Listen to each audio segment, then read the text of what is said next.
Menarik karena salah satu tabi'in di dunia filsafat adalah Sayyidina Aristoteles.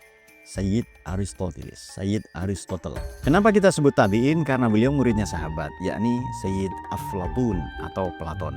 Dan Platon murid seorang nabi, yakni Nabiullah Sukrat alaihissalam, Nabi Sokrates. Ini bukan kata saya ya, di banyak referensi memang Sokrates nabi. Artinya santrinya nabi kan sahabat, berarti Platon radhiyallahu an.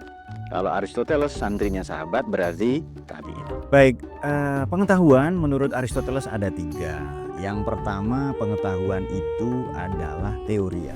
Teoria ini pengetahuan yang teoritik. Apa itu? Logika atau mantik ya, filsafat, matematika dan seterusnya. Atau bahasa itu teoria. Teoria berdampak melahirkan episteme, pengetahuan atau teori pengetahuan.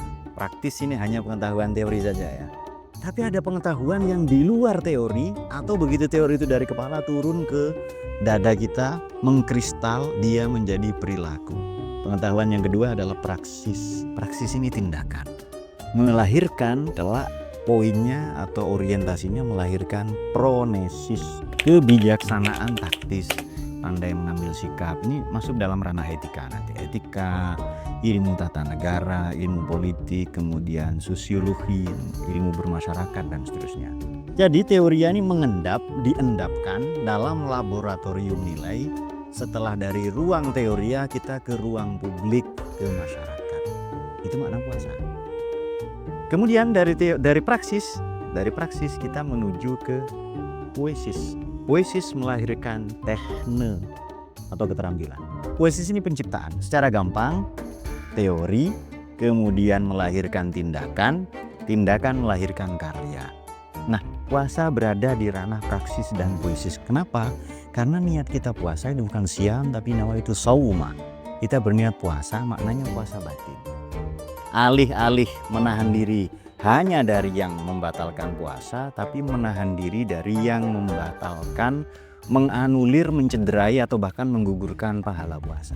Buruk sangka, iri, dengki, hasud, kemudian disinformasi, hoax, ujaran kebencian, ya. Memiliki pemikiran yang picik, yang culas, dan seterusnya. Jadi, naik level puasa kita, kata Aristoteles, dari teori menuju praksis. Syukur-syukur setelah itu menjadi poesis, menjadi tekne, menjadi keterampilan, sehingga dalam segala kehidupan, dalam segala situasi hidup kita mampu menahan diri. Tidak hanya menahan diri terhadap, kita akan melatih dengan puasa, tidak hanya menahan diri dari yang membatalkan puasa atau dari yang haram atau dari yang syubhat, bahkan kita menahan diri dari yang halal. Kopi, air putih, air kelapa itu kan halal, tapi kita nunggu habis adzan maghrib. Istri sendiri juga halal, tapi kita menunggu, hanya nunggu habis tarawih saja yang tidak enak ke mertua dan seterusnya. Poinnya adalah keterampilan menahan diri ini kita sudah jarang kita miliki. Saya kira yang harus sungguh-sungguh imsak atau menahan diri adalah pemerintah, pemimpin, legislatif, yudikatif, eksekutif, seluruhnya harus menahan diri. Kita rakyat ini sudah puasa terus loh ya, sudah puasa terus agar pemimpin kita lebaran.